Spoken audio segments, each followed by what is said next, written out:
For the second time since her return to Iron Springs, Carly Drake stood in a graveyard. On the opposite side of the coffin, between rows of granite headstones, the Hernandez family huddled together, a wife weeping for her husband, children crying for their father. Carly bowed her head, her heart aching for the loss of a man she had known only briefly. With her grandfather's recent passing, she understood the pain Miguel's family was suffering. Joe Drake, the man who had raised her, the only father Carly had ever known, had died just 5 weeks ago. But unlike a heart that had simply worn itself out, Miguel Hernandez, Grandpa Joe's #1 driver, had been shot in the head. The criminals who had committed the truck hijacking still on the loose. In the weeks since her grandfather's death, Carly had been doing her best to run Drake Trucking, to keep the company afloat and its employees' checks paid. She was putting in 12-hour days, but Miguel had been killed on her watch, and Carly felt responsible. The harsh Texas wind kicked up, whipping blades of grass in front of the casket draped with a blanket of blood-red roses.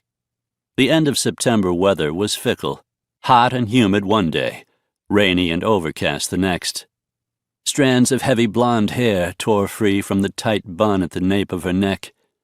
As Carly smoothed the strands back into place, her gaze paused on a man at the far edge of the mourners, a head taller than the men in Miguel's Hispanic family, taller than most of the truckers or any other man in the crowd, big and broad-shouldered, with dark brown hair and a strikingly handsome face.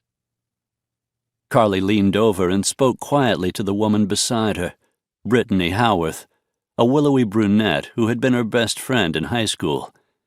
As if it had been just days instead of years, their friendship had resumed the day Carly had returned to Iron Springs. "The man across from us," Carly said.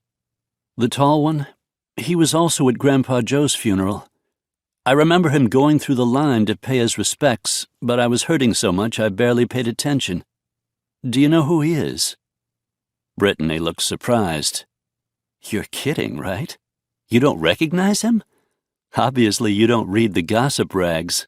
He's in the newspapers all the time. That's Linc and Cain, you know, the multi-millionaire." Carly's gaze swung across the casket on the mound above the grave to the big man in the perfectly tailored black suit and crisp white shirt.